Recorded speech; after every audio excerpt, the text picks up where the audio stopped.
man, ever since I've been back, I ain't even get through the door good, man. Everybody's blowing me up. Like, man, we need your review, man, of Surviving Compton.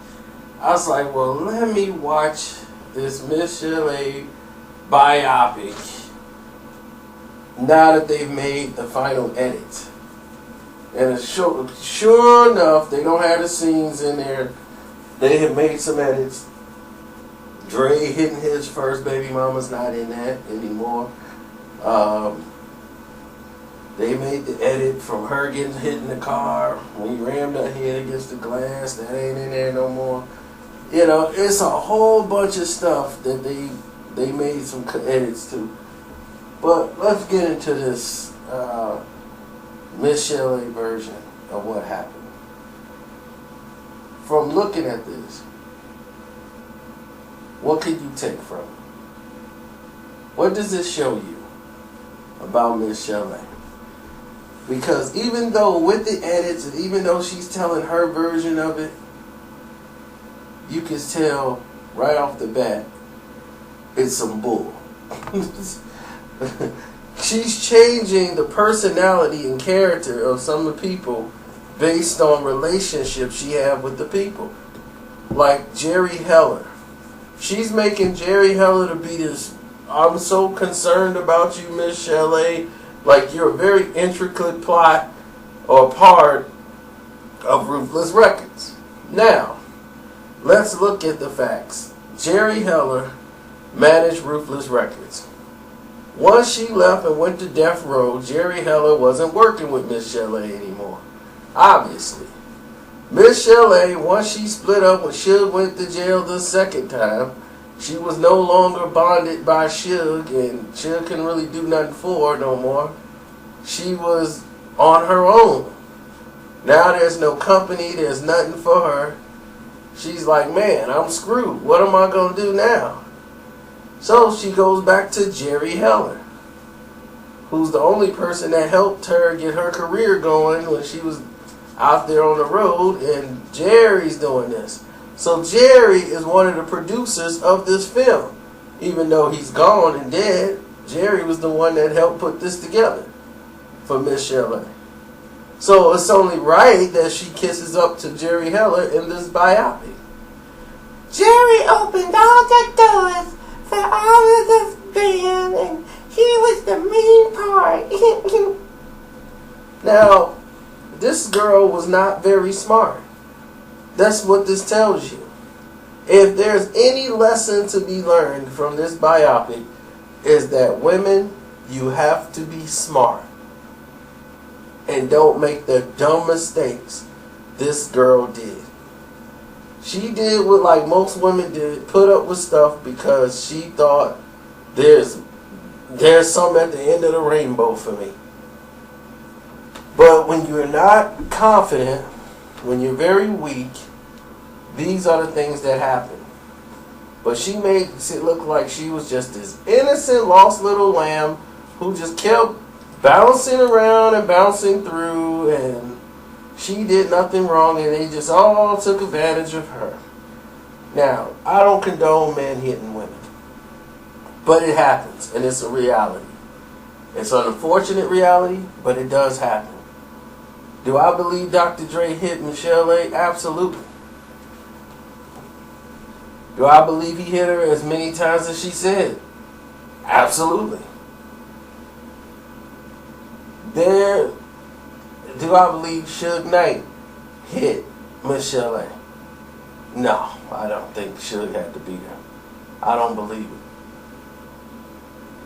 Because, see, here's the thing. Suge know I hit you, I could hurt you. Really bad. So, what good is that going to do Suge Knight to beat that woman? It's going to turn out not good for him for laying a hand on her. Plus, he got cases. One little thing and he going right back to jail. He ain't going to risk beating on Michel'le for that. Michel'le wasn't that important in music. But she made herself look that way. Suge put her in a position, paid her $400,000 a year, and in return, she was the one that did everything Suge asked her to do. That's why he put her in charge, because he knew Michel'le ain't gonna steal from him. She ain't gonna go nowhere. She too stupid. She don't have that type of ambition to cross. I'm gonna cross him, and then I'm gonna go over here and do this. No, she's weak.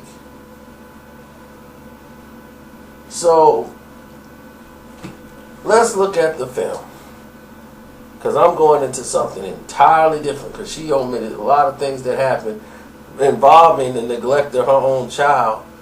She just used this party as an example, not to count the many times she has left him in a car, she has fell asleep and he had ate one of her prescription medication pills that was on the floor. All these things that happened that showed that she was a terrible mother. She ended up had to take the kid over there because the mom was going to take him from him because she couldn't do nothing with him. So the mom like, look, I'm going to take custody and you going to pay me for him. And she was like, okay, I'll pay you money. Just take care of him because we're going to be out of town a lot and doing these tours and working on shows. And she wasn't trying to get her music career going. And then at this time, Dre is getting ready to split. Michel'le was just a girl who brought food and drinks and did everybody's orders. And she was cool with being Dre's wife and staying on the sidelines with hopes that Dre gonna get her album going. So when they went over to Suge Knight and Death Row, they brought her with. Of course, it was part of the deal to bring Michel'le, because Suge liked her anyway. And he was always nice to her, always made sure she was straight. But he didn't violate until Dre started screwing up. Dre acted like he didn't want her. Suge knew, like, this girl here, she could be value to me. And once Dre was out there messing around, doing whatever, he wouldn't be back for like months and days, bills ain't being paid. Suge came over. But there was plenty of times she just called Suge, and he helped out.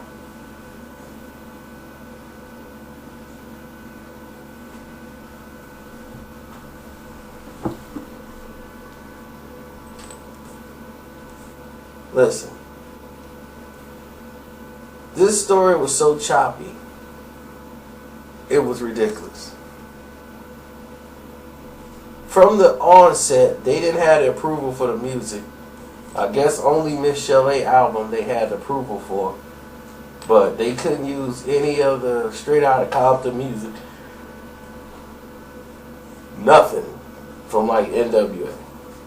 Everybody in this biopic was so concerned about Michel'le, though nobody tried to come in to intervene and stop any of it. Except for Jerry Heller. Come on. This Michel'le has done so much dirt that people don't even know about. She tried to use Eazy-E's baby moms because Suge, he went after Eazy-E's baby mom first, Tracy. And he had Tracy over there with Death Row Records. Like, yeah, see, Eazy can't take care of his women. That's why I got Eazy-E Kid, you know, Suge was buying Eazy-E Kid gifts, you know, and they were coaching Tracy on how to get Eazy-E and hit him in the pockets and take him to court and get him some money. And Michel'le and her were friends. So Michel'le was over there manipulating Tracy, telling her what to do to go to court, and she was going to be a witness for her. But all of a sudden, she was so concerned about Eazy-E, though she trying to mess with Eazy-E pocket and take him to court. So Eazy-E had to restructure his company to make it, to reduce his pay down to protect himself, to make himself an employee of the company, like Puffy Combs did putting the company in his mother's name and making it like Sean Combs is an employee of Bad Boy Records. Eazy-E restructured Ruthless Records to make it like he was an employee of Ruthless Records. So that way, the baby mothers couldn't get all the money that they were supposed to get due to what Michel'le was doing. Now, let's get into some other facts that they touched on that was a little light. Dr. Dre always had a problem, an issue with temper. He wasn't smoking weed like they had it way back then. He wasn't never smoking weed like that. He barely smoked weed, period, because his brother would get high and do all this crazy stuff. Dre thing was drinking. Him and his brother drunk, and they drunk all the time and get tore up. That was Dre thing. He drunk a lot, consumed a lot, and he was always angry because he's angry at his dad and leaving him, and he had to be the big brother and all that stuff. So Dre will always have that issue with temper or tantrums and all of this stuff. So Dre went and after his brother died, he felt guilty about his brother's death. And when he drinks, those emotions come out and he becomes very violent towards women.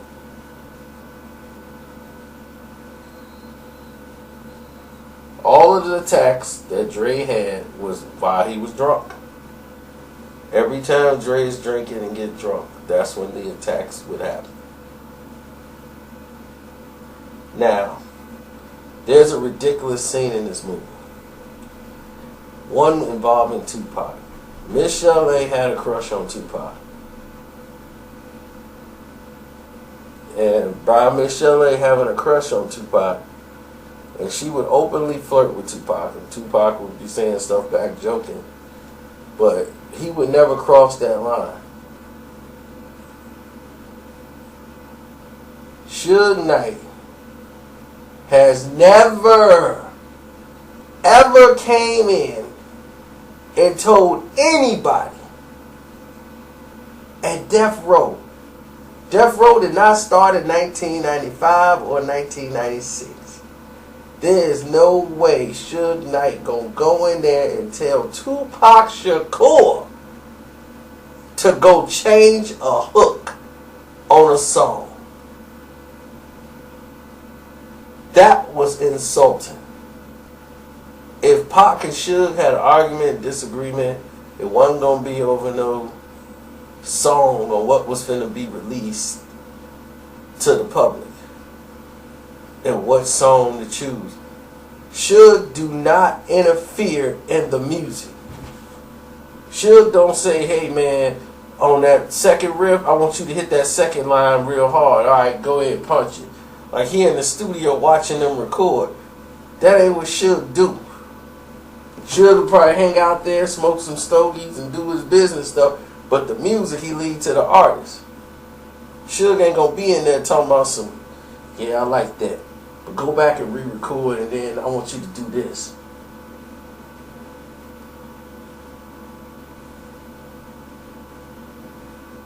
And there's no way Suge would have did that with Pac.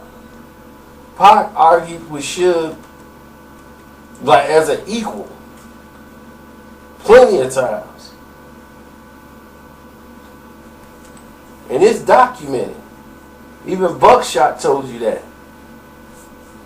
Suge was like, man, we got to get on this plane. He was like, man, if my boys ain't going, I'm not going.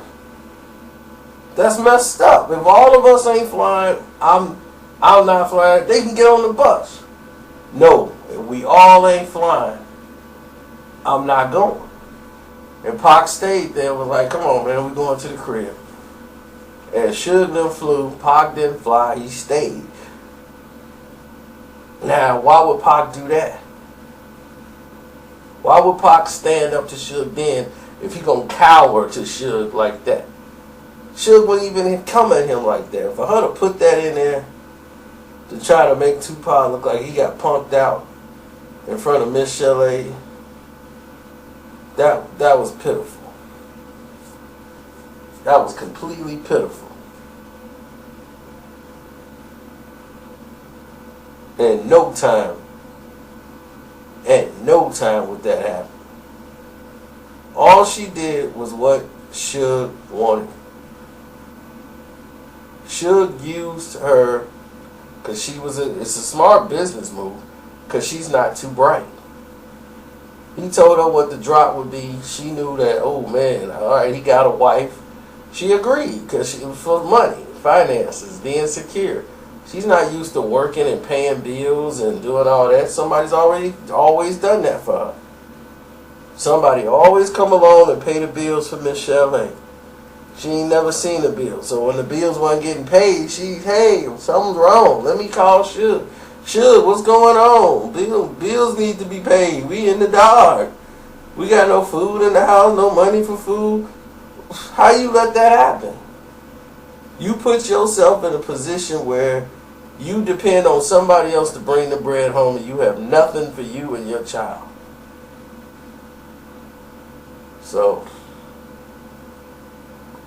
Michel'le is trying to make money. That's all this is. She saw an opportunity after the success of Straight Outta Compton. So now she want to tell her story. I saw the movie and I wasn't in it.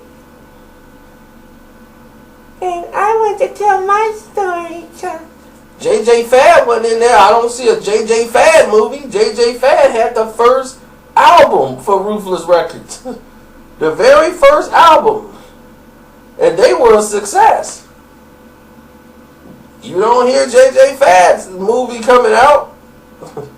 I mean, they could at least gave them a mention. That's what JJ Fad, like, man, they could at least just gave us a shout out or something. Which I felt, yeah, they should have did that too.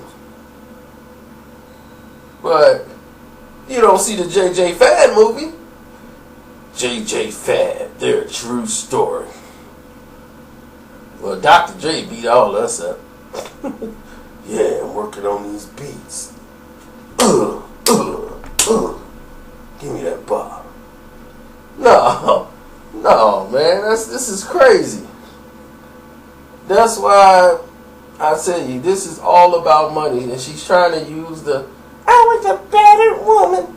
And her selfishness. That's why she keep interrupting the picture, putting her face in there because she want to be seen. She can't even let the actresses do her, let the actors and them do their job.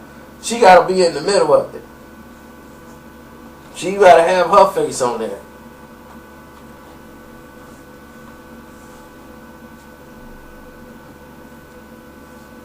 And Michel'le, she's mentally, that's why she never had to pay for drugs.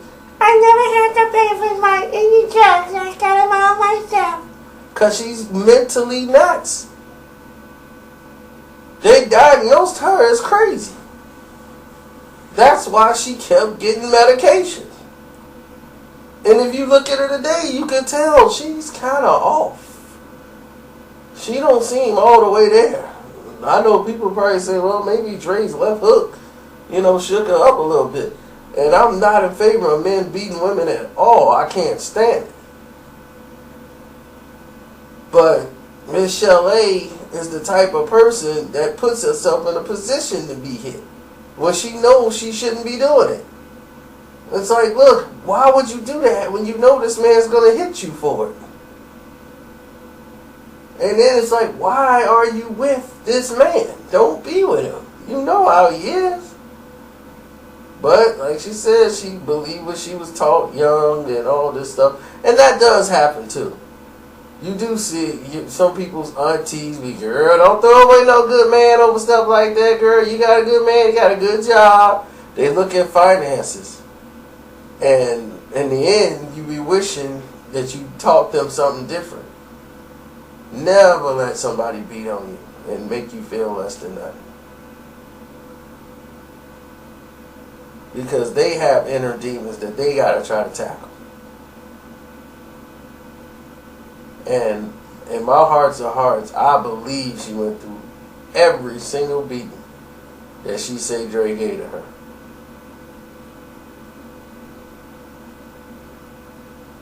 Because his first baby mom said it. We saw the D. Barnes situation, which is documented. And what was documented is a lot horrifying than what was actually circulating. Like, he was beating her like he was going to kill her. That's how bad it was.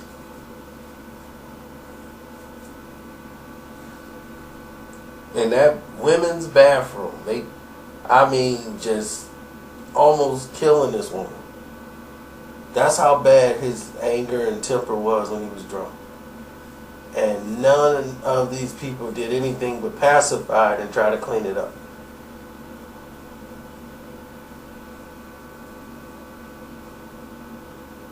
But he got help, and apparently has never done it again.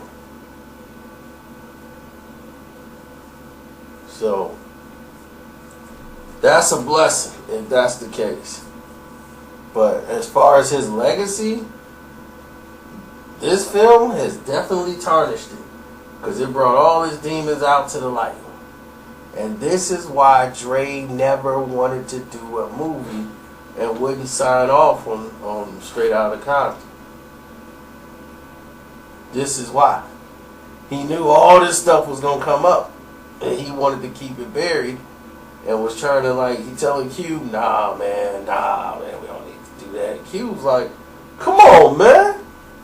We got an opportunity, man, to tell the truth. Man, put our legacy out there with N.W.A, man. It's going to be huge. Once they realized F. Gary Gray was doing the film, Dre knew, okay, now I can get involved. Because F. Gary Gray is going to do it the way I like it done. He going to listen to me and what I say going to go. And that's that.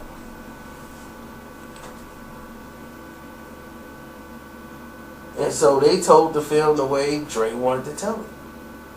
So it became the Dre and Q Straight Outta Compton movie.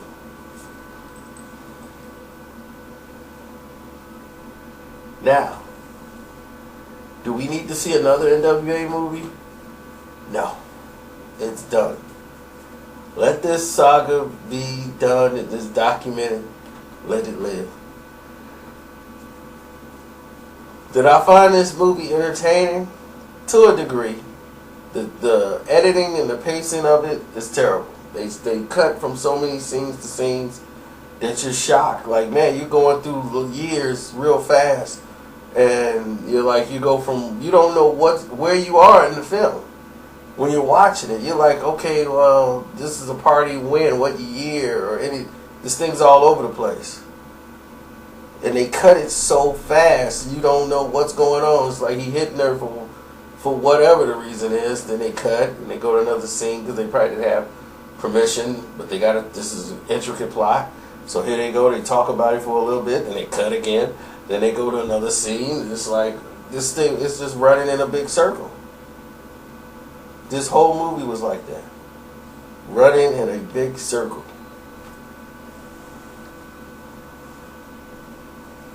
So,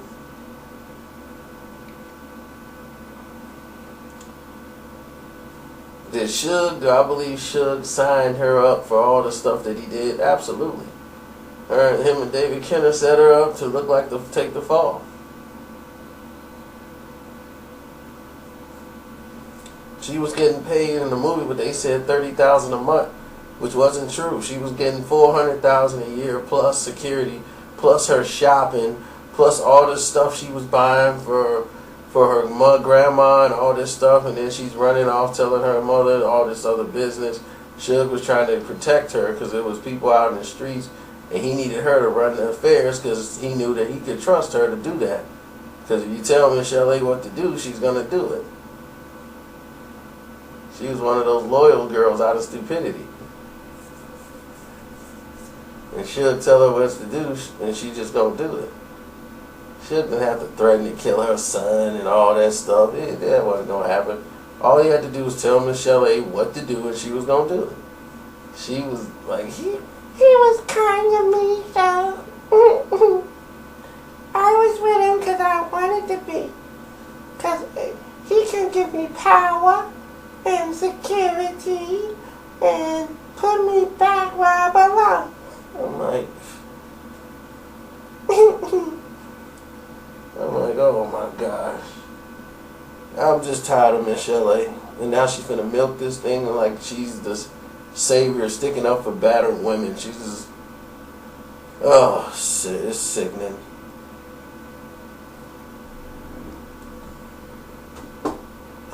Because there's something else that happened and she was there for it. She didn't do anything. But she was a terrible mother back then. But she did the right thing. Give custody of her kids to her mom. Because she was not ready to raise any children. She wasn't mentally stable. So, my review of this film is a D+. And I'm out.